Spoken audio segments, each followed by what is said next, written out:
इकाई 2 यूरोपियों का आगमन एवं ब्रिटिश शासन का सुदृढ़ीकरण। अध्याय 3 भारत में यूरोपियों का आगमन। यूरोप में 15वीं शताब्दी से लेकर 19वीं शताब्दी के मध्य तक आशातीत आर्थिक रूपांतरण हुआ। इस काल अवधि के दौरान कृषि एवं विशेष रूप से विनिर्माण में अपनाई गई प्रौद्योगिकी के आधार पर व्यापार एवं बाजारों में विस्मयकारी और तीव्र वृद्धि हुई।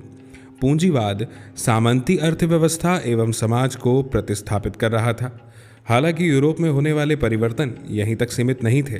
1500 ईस्वी के पश्चात विकास से घनिष्ठ रूप से संबद्ध विश्व इतिहास यूरोप में साकार हुआ। ऐसा इसलिए हुआ कि पूंजीवाद व्यवस्था के रूप में लाभार्जन और बाजार में प्रतियोगिता पर आधारित था। इसे कच्चे माल एवं वस्तुओं की बिक्री के लिए निरंतर विस्तार की आवश्यकता होती है।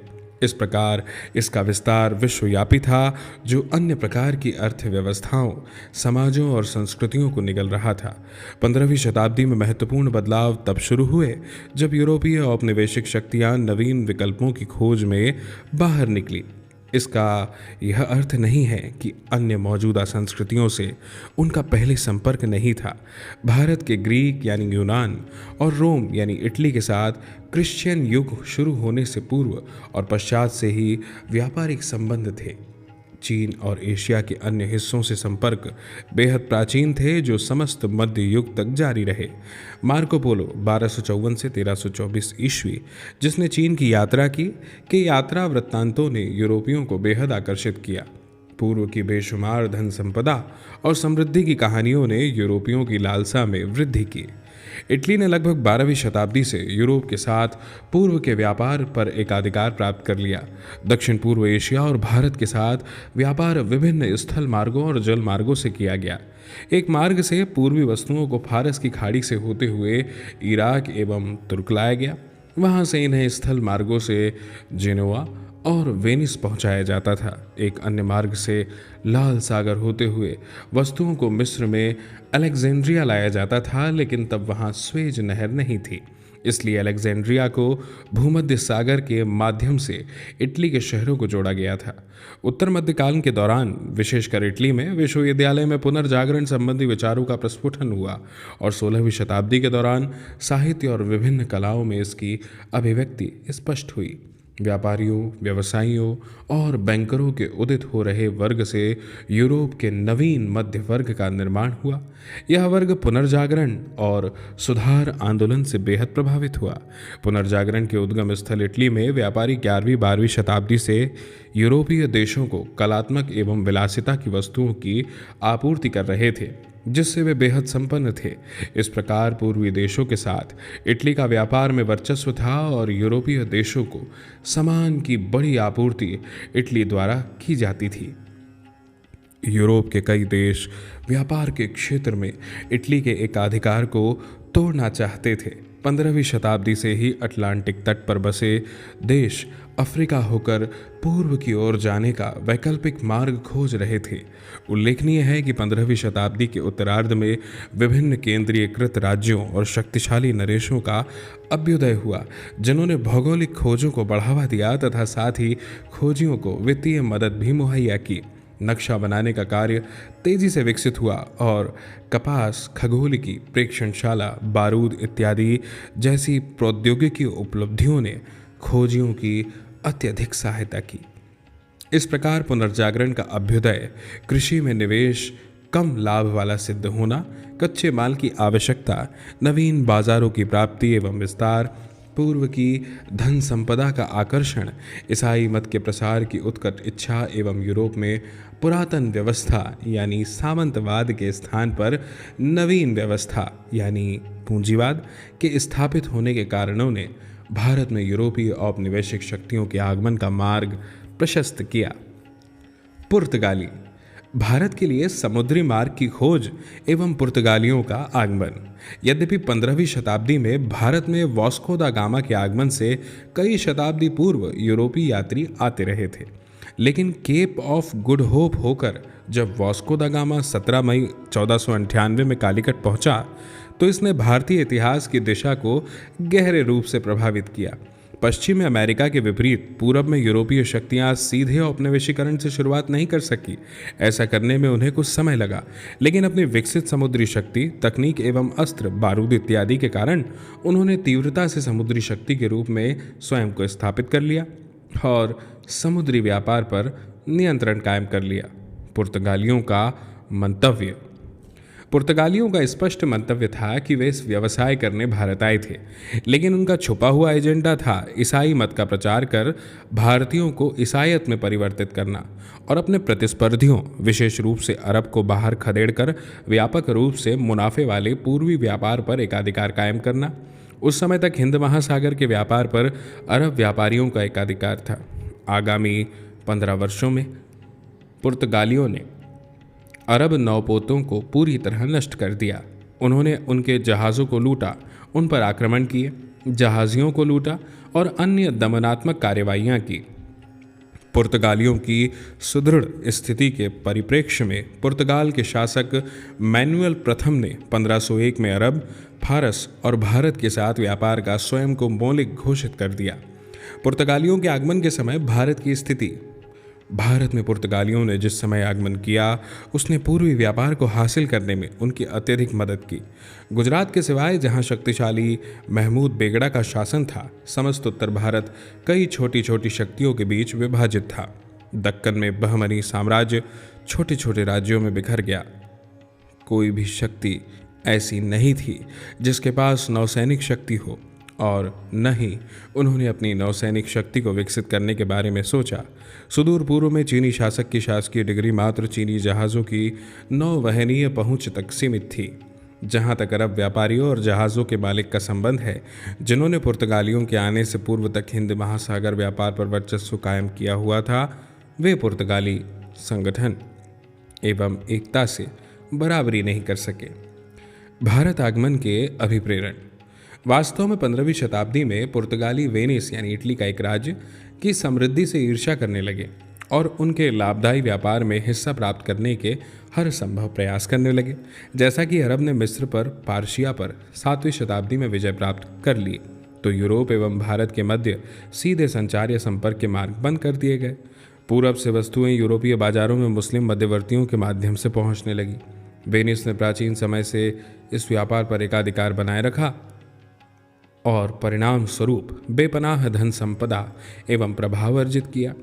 राजकुमार हेनरी, पुर्तगाल का नाविक, ने अपना पूरा जीवन भारत को जाने वाले समुद्री मार्ग की खोज में समर्पित कर दिया। 1487 ईस्वी में बार्थोलोम्यू दियाज नामक एक पुर्तगाली अफ्रीका के दक्षिणी सिरे तक पहुंच गया और इस जगह को केप ऑफ गुड होप कहा गया।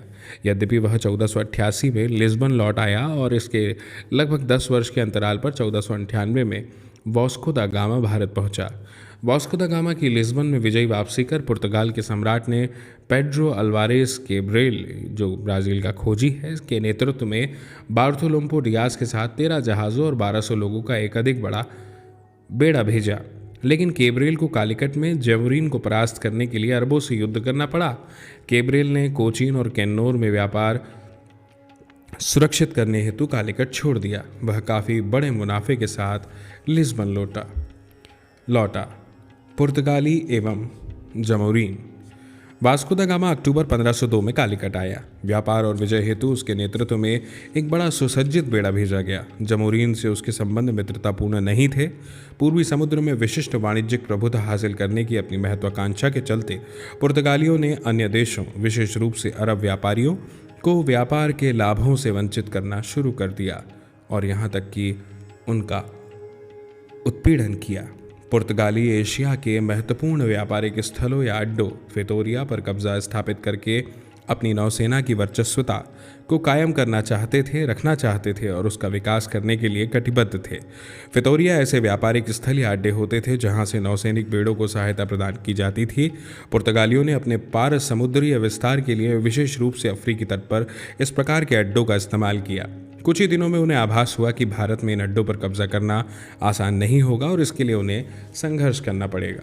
कालीकट का हिंदू शासक जमोरीन हालांकि पुर्तगालियों की मंशा से चिंतित नहीं था। जब जमोरीन ने अपने बंदरगाह से मुसलमान व्यापारियों को हटाने से मना कर दिया, तब पुर्तगालियों ने वहां गोलीबारी की। तत्पश्चात पुर्तगालियों ने बेहद चतुराईपूर्वक कोचीन और कालीकट की शत्रुता का लाभ उठाया एवं कोचीन के राजा के मालाबार क्षेत्र में पहला किला बनाया। 1509 ईस्वी में पुर्तगालियों ने मिस्र के शासक ममलूक द्वारा भेजे गए जहाजी बेड़ों को पराजित कर दीव पर अधिकार जमा लिया।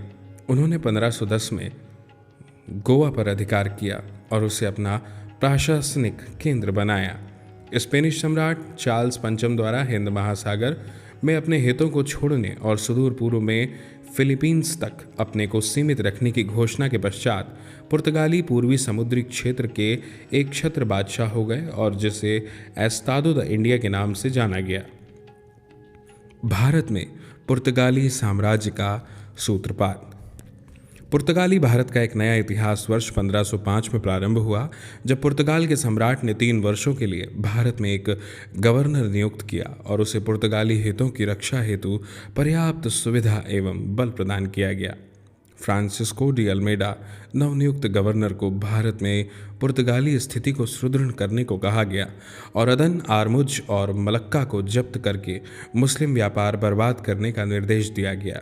उसे अंजादिवा, कोचीन, केन्नूर और किल्वा में किलेबंदी करने की भी सलाह दी गई। वेनिस के घटते व्यापार पर नज़र रखते हुए, जिनका आकर्षक व्यापार पुर्तगाली हस्तक्षेप के कारण खतरे में था, मिस्र ने पुर्तगालियों को रोकने के लिए लाल सागर में अपनी चौकसी बढ़ा दी। डी अल्मेडा, जिसे उत्तरी अफ्रीका में मूर से युद्ध करना पड़ा, जल्द ही इस चुनौती से उबर गया। हालांकि 1507 में पुर्तगाली स्क्वैड्रन को मिस्र की ओर गुजराती नौसेना ने संयुक्त रूप से दीव से हटकर समुद्री युद्ध में हरा दिया और अल्मेडा का पुत्र मारा गया। अगले वर्ष अल्मेडा ने दोनों की नौसेना को पूरी तरह ध्वस्त करके हार का बदला ले लिया। विस्तार की रणनीति। अल्फांसो डी अल्बुकर्क, जिसने भारत में पुर्तगाली गवर्नर के रूप में अल्मेडा का स्थान लिया, के पास अधिक बड़ी एवं व्यापक रणनीति थी। वह पूरब में अपनी मृत्यु से पहले पुर्तगाली साम्राज्य की स्थापना का कार्य पूरा कर लेना चाहता था। उसने पुर्तगाल के लिए हिंद महासागर के रणनीतिक नियंत्रण हेतु समुद्र के सभी प्रवेश द्वारों पर अपने बेस स्थापित किए। भारत में पुर्तगाली सत्ता की स्थापना में निर्णायक भूमिका द्वितीय गवर्नर अल्फांसो डी अल्बुकर्क की रही। अल्बुकर्क स्क्वाड्रन कमांडर के रूप में 1503 ईस्वी में भारत आया था। 1509 ईस्वी में उसे वायसराय नियुक्त किया गया और 1515 ईस्वी तक उसने भारत में पुर्तगाली सत्ता की स्थापना में विशेष भूमिका निभाई। उसने 1510 में बीजापुर से गोवा छीनकर ठोस शुरुआत की। गोवा एक प्राकृतिक बंदरगाह था और एक सामरिक स्थल भी। यहाँ से पुर्तगाली मालाबार व्यापार पर नियंत्रित करते थे एवं दक्षिण के राजाओं की नीति का निरीक्षण भी। इस आधार पर पुर्तगाली गोवा के सामने की मुख्य भूमि दमन, राजौरी और दाभोल के बंदरगाहों पर कब्जा जमाने में सफल रहे। अल्बुकर्क ने हिंदू महिलाओं के साथ विवाह की नीति अपनाई। 1515 ईस्वी में मलक्का और कुरुमुस ईरान पर पुर्तगाली आधिपत्य कायम हो गया। अल्बुकर्क के समय पुर्तगाली भारत में एक मजबूत नौसैनिक शक्ति के रूप में स्थापित हो चुके थे।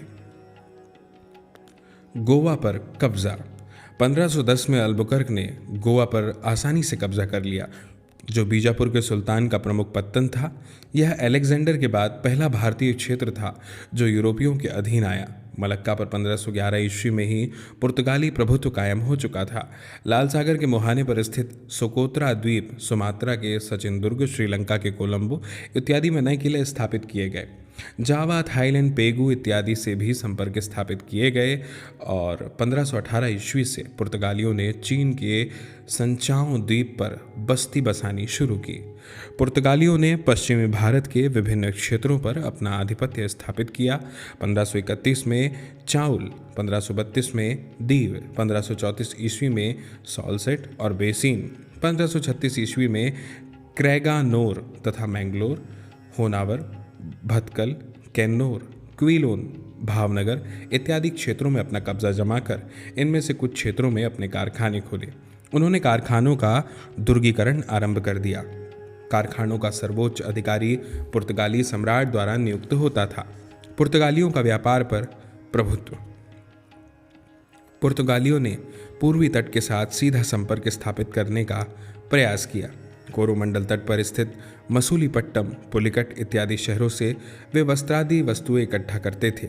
मलक्का, मनीला इत्यादि पूर्वी एशियाई क्षेत्रों से व्यापार करने के लिए नागापट्टम पुर्तगालियों का एक प्रमुख बंदरगाह था। नागापट्टम के उत्तर में स्थित सैनथोम यानी मैलपुर में पुर्तगालियों की बस्ती थी। बंगाल के शासक महमूद शाह ने पुर्तगालियों को 1536 ईस्वी में चटगांव और सतगांव में फैक्ट्री खोलने की अनुमति दी। अकबर की अनुमति से हुगली में तथा शाहजहां के फरमान से बुंदेल में भी कारखाने खुले। 16वीं सदी के दौरान पूर्वी तट पर किलेबंदी नहीं हुई। 16वीं शताब्दी के आरंभ तक पुर्तगालियों का एशियाई व्यापार पर प्रभुत्व बना रहा। 1506 ईस्वी में मसाले के लाभदायक व्यापार को राजा ने अपने अधीन कर लिया और दूसरी तरफ पुर्तगाली अपने अधिकार को सुरक्षित रखने के लिए जी जान से भिड़ पड़े। कभी कभी व्यापार और लूट में अंतर करना मुश्किल हो जाता था। भारतीय जहाज़ों से कई तरीके से पैसा वसूल किया जाता था।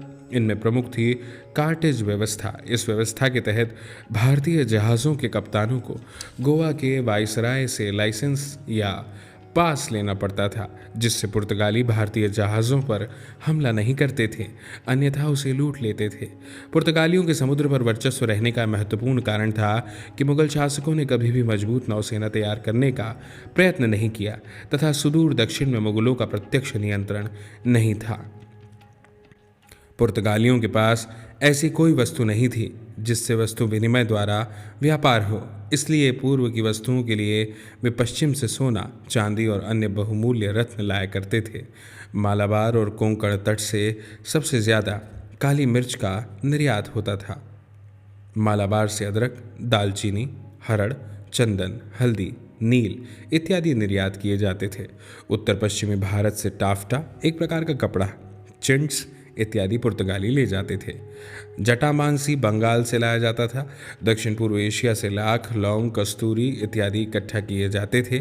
भारत से पुर्तगालियों का व्यापार इतना बढ़ गया था कि मात्र काली मिर्च की खरीद के लिए संयुक्त व्यापार संघ ने 1,70,000 क्रूजेडो प्रतिवर्ष भारत भेजने का निर्णय लिया था। पुर्तगाली फ्लैंडर्स, जर्मनी, इंग्लैंड इत्यादि क्षेत्रों से गुलाब जल, मूंगा, तांबा, पारा, सिंदूर आदि वस्तुएं भारत में लाते थे। ढाले हुए सिक्के भी कोचीन और गोवा बंदरगाह पर लाए जाते थे। इस प्रकार पुर्तगालियों ने न केवल मसाले के व्यापार से लाभ अर्जित किया, बल्कि विभिन्न एशियाई देशों के बीच सामान लाने और ले जाने के कार्य से भी लाभ कमाया। भारत में पुर्तगाली प्रशासन। भारत में पुर्तगाली प्रशासन का मुखिया वायसराय था, जो 3 वर्षों तक अपने सचिव के साथ कार्य करता था और बाद के वर्षों में एक परिषद के साथ कार्य करता था। गिरिजा संबंधी प्राधिकरणों के साथ मतभेद एवं संघर्ष के चलते उसकी शक्तियों का ह्रास हुआ। इसके अतिरिक्त वेडोर दा फजेंडा का महत्व बढ़ गया, जो राजस्व तथा कार्गो एवं नौसैनिक बेड़ा भेजने के लिए जिम्मेदार था। अफ्रीका से लेकर चीन तक के किले कैप्टन के नियंत्रणाधीन थे, जिसकी शक्तियों में संचार की कठिनाइयों ने वृद्धि की। संभवतः पुर्तगाल और गोवा से नियंत्रण के अभाव ने सत्यनिष्ठ और पारदर्शी प्रशासन के लिए निरंतर खतरा बनाए रखा। वायसराय नीनो दा कुन्हा। भारत में नीनो दा कुन्हा का वायसराय काल, जिसने नवंबर 1529 में कार्यभार संभाला, कुछ हद तक महत्वपूर्ण था या महत्वपूर्ण है। 1 वर्ष के पश्चात वह भारत में पुर्तगाली सरकार के मुख्यालय को कोचीन से गोवा ले गया। गुजरात के बहादुर शाह ने मुगल शासक हुमायूं से अपने संघर्ष के दौरान पुर्तगालियों को 1534 में बेसिन द्वीप सौंपकर उनसे मदद ली। उसने उन्हें द्वीप में बेस प्रदान करने का भी वादा किया। नीनो दा कुन्हा ने अपने मुख्यालय के तौर पर हुगली के साथ कई पुर्तगाली नागरिकों को बसाकर बंगाल में पुर्तगाली प्रभाव में वृद्धि करने का प्रयास किया। गुजरात के बहादुर शाह के साथ पुर्तगालियों के संबंध। बहादुर के पुर्तगालियों के साथ संबंध उस समय बिगड़ गए जब 1536 में हुमायूं गुजरात से चला गया। चूंकि शहर के निवासियों ने पुर्तगालियों से लड़ना शुरू कर दिया था, बहादुर शाह विभाजन की एक दीवार खड़ी करना चाहते थे। इसका विरोध करते हुए पुर्तगालियों ने आपसी बातचीत शुरू की। वार्ता की एक प्रक्रिया के दौरान बहादुर को एक पुर्तगाली जहाज में बुलाया गया और मार दिया गया। पुर्तगालियों की धार्मिक नीति एवं इसके निहितार्थ। उत्तर अफ्रीका में मूर पुर्तगालियों के बड़े शत्रु थे। पूरब में आकर पुर्तगालियों ने मूर के साथ मिलकर उसी उत्साह और ईर्ष्या के साथ सभी मुसलमानों का उत्पीड़न किया। हालांकि भारत में वाणिज्यिक हित धीरे धीरे प्रधान हो गए और पुर्तगालियों की मंशा सदैव मिली जुली रही। इसलिए यद्यपि पुर्तगाली सम्राट को भारत में सभी गिरजाघरों और मिशनों का संरक्षक बनाया गया, लेकिन ऐसा 1542 में जेसुइट ईसा मसीह के रोमन कैथोलिक समाज का सदस्य के भारत आगमन के पश्चात हुआ। अकबर के दरबार में जेसुइटों ने अच्छा प्रभाव बनाया, जिसकी मदद से पुर्तगालियों ने कुछ लाभ अर्जित किया। अकबर एवं पुर्तगाली। पहली बार अकबर कुछ यूरोपीय ईसाई और नामक कुछ पुर्तगाली व्यापारी से उस समय मिला जब उसने 1572 में कैम्बे का दौरा किया। बाद के वर्षों में सूरत में उसने फिर से उनसे मुलाकात की जब एंटोनियो कैब्रियल गोवा के वायसराय का दूत शांति शर्तों के समायोजन हेतु आया। कुछ समय बाद धर्म एवं मीमांसा के प्रश्नों पर अकबर की गहरी रुचि जगी और उसने फादर जूलियन परेरा विकार, चर्च में पुजारी, जनरल ऑफ बंगाल एवं कुछ अन्य स्रोतों से ईसाई धर्म का ज्ञान प्राप्त किया। इसने अकबर को अधिक सटीक जानकारी प्राप्त करने हेतु उत्सुक किया और एंटोनियो कैब्रियल, जिसने पुनः 1578 में मुगल राजधानी का दौरा किया, भी उसके सभी प्रश्नों के संतुष्ट उत्तर नहीं दे पाया। अकबर ने तब गोवा से धर्म मीमांसक बुलाने का निर्णय लिया जो उसकी शंकाओं का समाधान करने की स्थिति में हो और उसकी उत्कट जिज्ञासा को शांत करें। इसके लिए अकबर ने सितंबर 1579 में गोवा में अधिकारियों को पत्र भेजकर 2 विद्वान पादरी भेजने का निवेदन किया। गोवा में चर्च के प्राधिकारियों ने उत्सुकतापूर्वक इस निमंत्रण को स्वीकार कर लिया, क्योंकि वे इसे शासक को और साथ ही उसके दरबार एवं लोगों को ईसाई मत में परिवर्तित करने के अवसर के तौर पर देख रहे थे। अकबर के निवेदन पर 28 फरवरी 1580 को 2 पादरी रोडक्लिफो एक्वाविवा और एंटोनियो मॉन्सरेट फतेहपुर सीकरी पहुंचे, जो 1583 में वापस लौटे। इसी प्रकार अकबर ने दूसरे मिशन को 1590 में बुलाया, जो 1592 में वापस लौटा। तीसरा मिशन अकबर द्वारा 1595 में बुलाया गया। मिशनरीज न तो अकबर और उसके दरबार और न ही उसके लोगों को ईसाई मत में परिवर्तित कर सके। अकबर और उसके पुत्र सलीम, भविष्य में जो जहांगीर है, दोनों ने मैरी और ईसाई चिन्हों के प्रति तथाकथित आदर भाव प्रकट किया। यह स्पष्ट है कि पादरियों पर ध्यान देना धार्मिक उत्साह का परिणाम नहीं था, अपितु यह मुख्य रूप से पुर्तगाली सैन्य सहायता सुनिश्चित करने की इच्छा से निर्देशित हो रहा था। ईसाइयों के संरक्षण के पीछे राजनीतिक मंशा।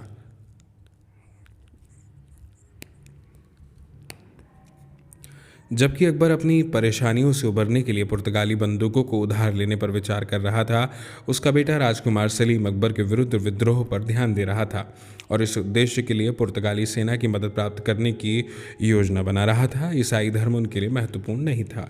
सभी दिखावों या बहानों को छोड़ते हुए अकबर ने सैन्य सहायता की प्राप्ति हेतु 1601 में गोवा में एक अंतिम दूत भेजा। पुर्तगाली प्राधिकारियों ने शुरू से चलने वाले इस खेल को समझते हुए नम्रतापूर्वक मना कर दिया।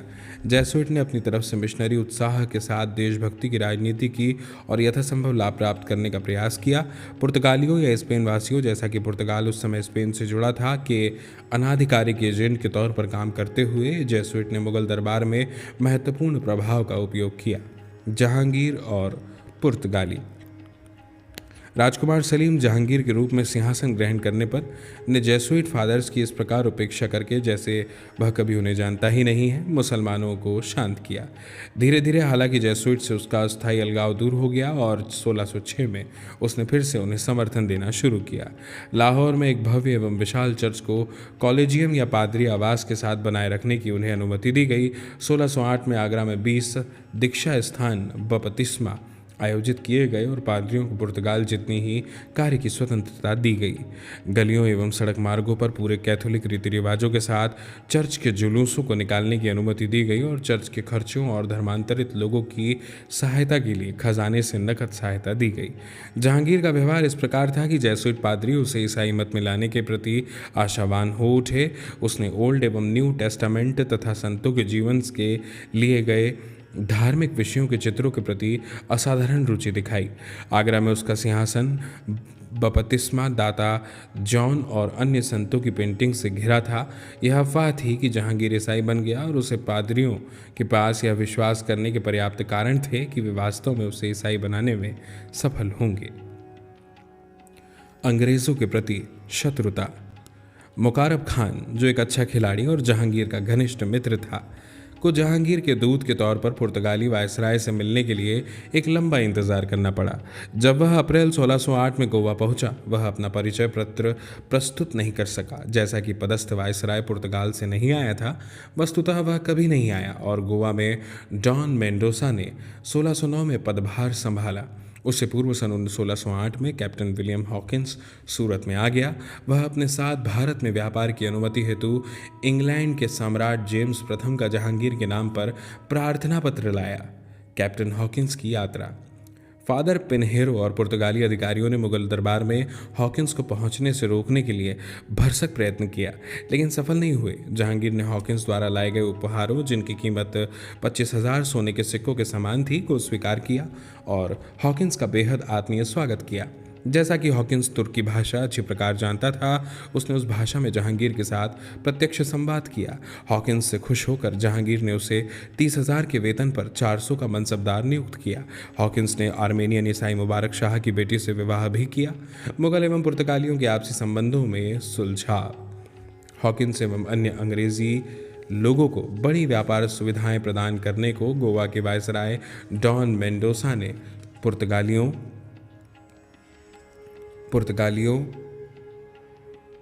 एकाधिकार के वाणिज्यिक क्षेत्रों का अतिक्रमण माना और इसलिए इसे शत्रुतापूर्ण कार्यवाही की।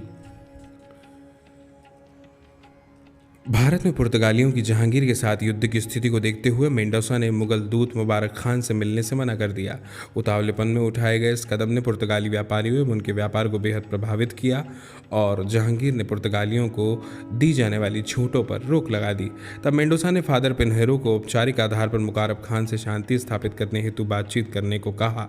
तत्पश्चात शत्रुता समाप्त हो गई और अंग्रेजी जहाज को सूरत के पत्तन पर जाने की अनुमति नहीं दी गई। पुर्तगाली आगंतुकों को रोकने में असमर्थ व्यथित हॉकिंस ने सन 1611 में मुगल दरबार छोड़ दिया। एंग्लो पुर्तगाली झगड़ा या हाथापाई। अंग्रेजों ने हालांकि 1612 में पुर्तगालियों के विरुद्ध प्रतिशोध लिया, जिसने हिंद महासागर में ब्रिटिश नौसेना के प्रवेश का मार्ग प्रशस्त किया। उस वर्ष नवंबर में अंग्रेजी जहाज ड्रैगन ने एक छोटे जहाज ओसिएंडर सहित कैप्टन बेस्ट के नेतृत्व में पुर्तगाली जहाजी बेड़े के साथ सफलतापूर्वक युद्ध किया।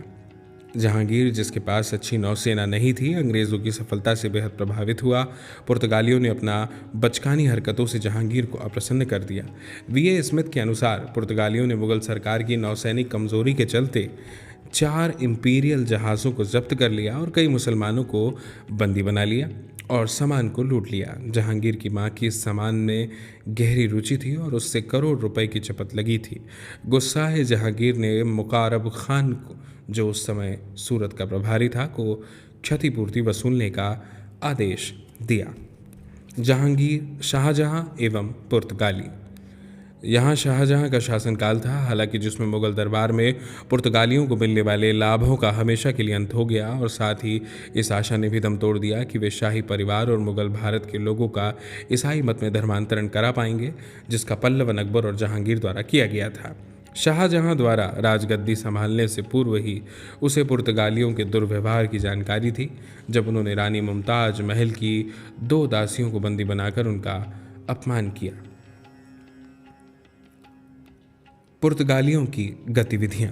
1579 में शासकीय फरमान के आधार पर पुर्तगालियों को नदी के तट तक सीमित कर दिया गया, जो बंगाल में सतगांव से थोड़ी दूरी पर था, और वहां से वे व्यापारिक गतिविधियां संचालित करते थे।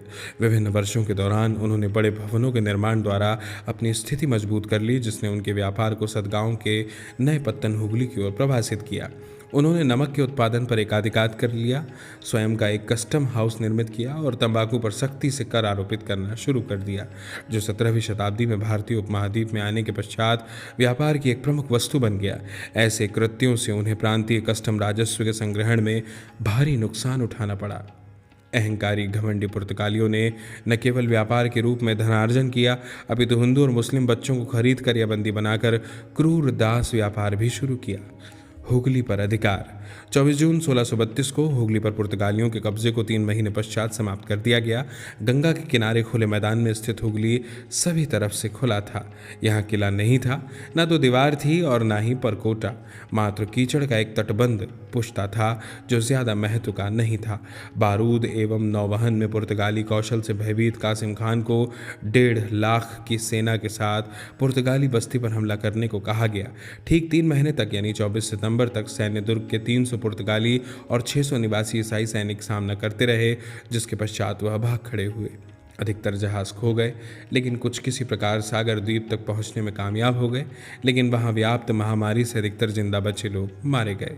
मुगलों के 1000 लोग मारे गए, लेकिन उन्होंने 400 लोगों को बंदी बना लिया, जिन्हें आगरा लाया गया। बंदियों को इस्लाम धर्म अपनाने या दास्ता स्वीकार करने का विकल्प दिया गया। ईसाइयों का अत्याचार कुछ समय तक जारी रहा, जिसके बाद धीरे धीरे खत्म हो गया। पुर्तगालियों का पतन। 17वीं शताब्दी के प्रथम दशक में पूरब में स्थापित पुर्तगाली साम्राज्य लगभग समाप्त हो गया और इसका स्थान डचों और अंग्रेजों ने ले लिया। इसके कई कारण थे। पहला, 1580 में पुर्तगाल स्पेन के राजा के साथ जुड़ गया और स्पेन के पतन के साथ साथ इसका भी पतन हो गया। दूसरा, 1588 के नौसेना युद्धों में अंग्रेजों ने स्पेन को करारी शिकस्त दी, जिसके बाद स्पेन की नौसैनिक शक्ति क्षीण हो गई। तीसरा, पुर्तगाल के अंदरूनी मामलों ने उसकी शक्ति कमजोर की। पुर्तगाल में सम्राट निरंकुश था। धर्म के मामले में पुर्तगाली असहिष्णु एवं धर्मांध थे और कई स्थानों पर उन्होंने लोगों का जबरन धर्म परिवर्तन किया। उनका नियंत्रण कुछ क्षेत्रों उत्तरी अफ्रीका, दीव, दमन, गोवा, तिमोर और मकाओ तक ही सीमित रह गया। भारतीय शासकों एवं जनता के प्रति धार्मिक असहिष्णुता उन्होंने डकैती और लूटमार को अपनी नीति का भाग बनाया। ब्राज़ील की खोज के बाद उनका भारत की ओर ध्यान कम हो गया। पुर्तगाल में उनके उद्योग धंधे अधिक विकसित नहीं हो पाए और वे वितरक के रूप में व्यापार करते रहे। पुर्तगाली व्यापारियों पर पुर्तगाली राजा का अत्यधिक नियंत्रण था।